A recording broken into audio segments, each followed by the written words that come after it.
Então, eu quero te dizer, quando Jesus entra em algum lugar, quando Jesus entra na vida de alguém, algo tem que acontecer.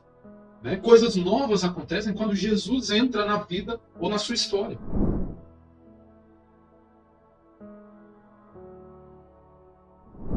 Assim como está escrito em 2 Coríntios 5,17, né? Que as coisas velhas já passaram, eis que eu faço novas todas as coisas. Quando Jesus entra na nossa vida, é assim. Ele faz nova todas as coisas. Algo novo tem que acontecer.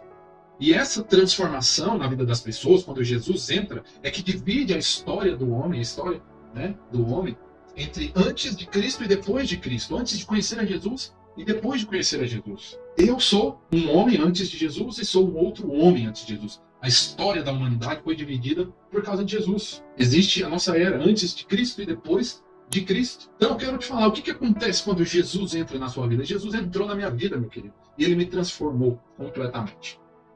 Ainda que eu não fosse um pecador terrível, né, que rouba, que mente descaradamente, que causa dano ou problema para outras pessoas, eu era um jovem, tranquilo, na minha. Né? Eu até cria que existia um Deus, mas eu não tinha uma experiência com esse Deus. Mas mesmo assim, Deus me alcançou, Deus mudou a minha história, porque Ele tinha algo muito maior do que eu imaginava que eu podia viver.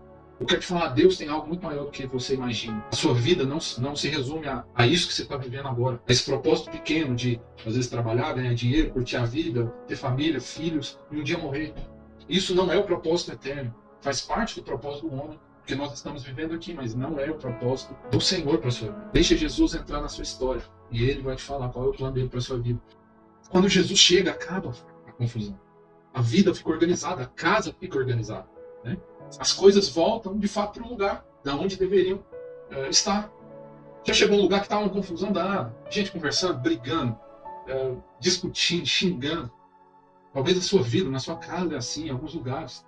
Aonde Jesus está não tem confusão, meu querido. Aonde Jesus está não tem problema. Aonde Jesus está não tem situação adversa que não possa ser superada. Ainda que as tribulações aconteçam, e o Senhor nos prometeu, né? Ele nos disse que nós passaríamos por tribulação. Quando o Senhor está no barco, a gente descansa. A gente fica em paz no meio da tribulação e da guerra.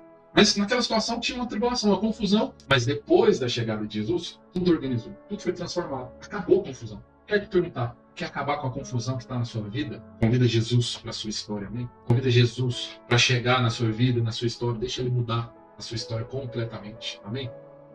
A história da mulher do fluxo de sangue, há 12 anos padecendo de uma enfermidade, sangrando, fluxo de sangue. Há 12 anos gastou dinheiro com todos os melhores médicos, confusão, problema. Quando Jesus aparece, que Jesus nem ia lá nela, você sabe disso. A história conta que Jesus não ia lá naquela mulher. Ele estava caminhando no meio da multidão, estava passando perto da casa daquela mulher. E ela, quando soube Jesus está passando aqui, ela foi ao encontro de Jesus, mesmo não podendo, porque naquela época a mulher que sofresse do fluxo de sangue, corrimento dessas coisas, não poderia estar no meio das pessoas. E se ela, porventura, chegasse aí em público, ela tinha que sair gritando, né? Imunda, imunda, imunda. Mas ela não se importou com a opinião que ela poderia até morrer naquela circunstância. Problema, situação, vida da morte. Jesus chega e muda a história. Muitas vezes as pessoas acham que elas precisam de uma fé enorme, elas precisam ter a fé excelente para poder receber do Senhor. Eu quero te falar, o Senhor é tão gracioso que Ele nos ajuda com a nossa incredulidade, Ele nos ajuda com a nossa falta de fé. O que é isso? Aquele pai reconheceu a fraqueza dele diante de Jesus. Às vezes nós precisamos reconhecer quem nós somos. Nós somos fracos. Às vezes nós precisamos reconhecer a nossa fraqueza. Ele até acreditava que Jesus podia fazer, podia curar o filho dele, mas ele tinha medo. Ele tinha medo de Jesus não libertar, não curar o menino. Muitas vezes você precisa falar com Jesus, feche seus olhos e fala: Senhor, eu estou vendo só problema, só circunstância ruim. Eu perdi parente. Essa pandemia tem me atacado a minha casa, meus amigos, familiares. Eu não sei qual é a situação. Eu não tenho. Eu creio, mas eu estou incrédulo. Eu não estou crendo completamente como eu gostaria. A minha fé é fraca, a minha fé é pequena, a minha fé é débil. Tantas circunstâncias que os meus olhos estão vendo que eu não consigo acreditar. Quero te falar, leva a circunstância para Jesus. Fala: Senhor, me ajuda com a minha falta de fé. E o Senhor vai te ajudar. Jesus não aponta o problema. Ele não pergunta o que nós fizemos para errar. Todas as pessoas que Jesus curou, Ele não perguntou. Ele não perguntou o que a pessoa tinha feito. Ele não condenou a pessoa, tá vendo? Passou a vida inteira no pecado, no erro. Agora, paga o preço. Não. Jesus não aponta, não condena ninguém. Jesus só quer trazer a solução. Qual é o problema que você precisa de uma solução? Jesus está aqui. Jesus está querendo te encontrar. Convida Ele. Você precisa de convidar Jesus. Você precisa de ir até Ele. Lá em João 14:6, né, que é um versículo bem conhecido, o Senhor fala que Ele mesmo é a solução. Ele fala, eu sou o caminho, eu sou a verdade, eu sou a vida. Quer te falar, se você não sabe para onde ir, Jesus é o caminho. Se você tem dúvidas, não compreende alguma coisa, Jesus é a verdade. Se você tem medo da morte, angústia, quer dizer, Jesus é a vida. Ele é o caminho, a verdade e a vida. Ele é a solução para os nossos problemas. Jesus ia começar seu ministério e aí ele foi convidado para um casamento. Né? Ele foi convidado para, junto ali com a sua mãe, a Maria, para participar de um casamento. O que aconteceu naquele casamento? Aconteceu um problema. O vinho acabou. A alegria, o vinho na Bíblia aponta para a alegria. E ali as pessoas só trazem um relatório dos problemas. Né? Quando as coisas acabam, quando está tudo ruim, você só escuta um relatório problemático. O que Jesus fez? Ele não perguntou, ele não condenou, ele falou, tá, vocês beberam demais. Desde o começo da festa aqui, o vinho já acabou, o problema é de vocês. Não tem nada a ver com isso. Mas Jesus não. Jesus queria continuar dando alegria ali. E ele transformou então a água em vinho, mandou trazer 6 talhas ali de água. Os estudos dizem que cada talha ali cabiam 100 a 120 litros de água, né? Então foram aí quase 800 litros de vinho e do melhor. Jesus trouxe a solução. Tudo com Jesus é abundante, meu querido. Ele não transformou só um pouquinho de vinho ali. Ele transformou em abundância, tem muito vinho para toda a festa. Você precisa da ajuda de Jesus para crer. Traga Jesus para sua história. Convide ele. A solução sempre é Jesus. Tem certas lutas e certos problemas que você vai vencer, mas que para manter ela, você precisa continuar orando. Sabe? É mais ou menos o seguinte. Você gosta da sua casa arrumada? Você gosta das coisas organizadas? Aí eu quero te falar, você que arruma a sua casa, o que você acha quando outras pessoas vêm e bagunçam a casa?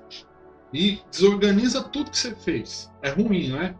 Então, você precisa manter a casa organizada. Você precisa manter a casa arrumada. E como é que você mantém a sua casa arrumada? Através da oração. É através da oração que nós mantemos tudo bem, tudo organizado. Se você deixa de orar também, a casa volta a ficar bagunçada. Os demônios podem voltar, os problemas podem voltar. Você precisa manter o seu coração aquecido através da oração. E isso mantém a sua casa, o seu coração, a sua vida arrumada. E é através da oração que você deixa de ser fraco na fé. Lembra que Jesus, aquele pai daquele menino, falou assim, Senhor, me ajuda com a minha falta de fé, me ajuda com a minha incredulidade. O Senhor não quer que você seja um fraco na fé. O Senhor quer que você seja um valente na fé. O Senhor Jesus, ele ensinou várias pessoas a manter a bênção ali através da oração. Paulo e Silas na prisão. Lá Paulo e Silas, meu querido, cantando, louvando em oração. E aí as cadeias quebraram, né? Se eles desistem de cantar, se eles desistem de continuar orando, louvando ao Senhor, talvez o milagre não tivesse acontecido. A igreja, em Pentecostes também, o Senhor fala assim, permaneçam em Jerusalém, orando. E aí a bênção veio, né? Que foi o Espírito Santo ali, né? O derramar do Espírito Santo sobre aquelas pessoas. Por isso eu quero te falar, Deus não quer que você viva de uma forma inconstante, cheio de altos e baixos. Isso é uma inconstância. Às vezes você está bem, aleluia, glória a Deus. O Senhor é bom, poder de Deus. Acontece problema, o Senhor não me ama. Eu acho que o Senhor nem se lembra de mim. Olha essa situação. Será que Ele não olha para mim? Deus quer que você tenha uma vida constante, não inconstante. Sabe, depois que nós conhecemos a Jesus, você não precisa mais voltar atrás. Não precisa mais retroceder. Qual é a confusão que você está passando na sua vida? Convide Jesus para arrumar a confusão da sua vida. Que Ele é a solução. Qual que é a solução que você precisa? Fale para Jesus. Sabe, a palavra do Senhor diz que nós precisamos amar mais o abençoador do que a bênção. Porque quando nós amamos mais o Senhor, nós queremos mais estar com Ele, a bênção nos persegue. Eu quero te dizer, quando você quer aquele que abençoa, aquele que é dono do ouro da prata, aquele que cura, tudo que você precisa vai acontecer. Porque o seu prazer está em se relacionar com Jesus. Então qual que é a solução que você precisa? Chame Jesus para trazer a solução. Já buscou o banco, já buscou parente, já fez um monte de outras coisas, já foi para a cidade pagar promessa, já orou para não sei quem. Jesus é a solução. Ele disse, Jesus, eu sou o caminho, a verdade e a vida. Eu não sou um caminho, eu não sou uma opção, eu sou o caminho, eu sou a verdade, eu sou a vida. Jesus é a única solução para esse mundo caído, para a sua vida que está bagunçada, torta, destruída, sem perspectiva, sem rumo, sem futuro. Quero te falar, meu querido, convida Jesus para a sua vida hoje. Fala, Jesus, me ajuda, transforma minha história, transforma minha vida, porque eu não estou aguentando mais. Transforma meu casamento, transforma o meu futuro, transforma minha história, transforma minha casa, transforma minha família. Clame a Ele, meu querido. Abra o seu coração para Jesus e convide Ele, Senhor, transforma a minha história. Eu quero te falar, quando Jesus entra na história, tudo muda, algo novo acontece. Você está precisando de algo novo acontecer na sua vida? Convida Jesus. Porque quando Jesus chega, ele acaba com toda a confusão. Ele vem com a solução. Você quer trazer Jesus para a sua história? Quer trazer Jesus para a sua vida? Então você precisa ser humilde. Porque humildade, meu querido, não é conta bancária ruim. Mas humildade não é isso. Humildade é reconhecer quem nós somos. Não é se vitimizar, é só reconhecer. Quer trazer Jesus para a sua história? Não esconda suas dificuldades. Não esconda seus defeitos. Não esconda seu pecado. Seja honesto. O Senhor ama honestidade. Melhor do que você bater no peito e falar assim, eu sou bom, eu mereço o céu, eu mereço essa bênção. Senhor, por que eu ainda não recebi? Eu cumpro os mandamentos, eu vou na igreja, eu vou no culto, eu vou na missa, eu escuto a palavra, eu não peco, eu faço de tudo para não errar. Por que eu ainda não recebi? Ou seja, você está batendo no peito e falando assim, eu sou bom. Porque o Senhor ama a honestidade. E Ele é o único que pode mudar a vida do homem. Sabe, outras coisas não mudam a vida do homem. Casamento não muda ninguém. Ser uma boa pessoa não quer dizer que é uma pessoa transformada. Ser alguém bom, ser alguém que faz caridade, isso não leva ninguém para o céu. O que transforma a vida das pessoas e leva elas para o céu é a honestidade. Senhor, eu não mereço, eu sou falho, eu engano, eu minto. Seja sincero. Dê nome aos bois. Fala a verdade com o Senhor. Ele é o único que pode mudar a sua vida. Ele é o único que pode apagar todo o seu passado. Ele é o único que pode perdoar de todos os pecados. Ah, mas eu não sou um grande pecador. Eu também não era, meu querido. Eu não me considerava uma pessoa má, uma pessoa terrível. Mas Jesus queria me encontrar. E Ele me mostrou que dentro de mim tinha muita coisa errada. Muita coisa que precisava mudar. E o Senhor, Ele não quer saber o quanto nós somos bons. O quanto nós merecemos. Ele apenas quer que você convide. A palavra do Senhor diz na Apocalipse, eu estou à porta e bato.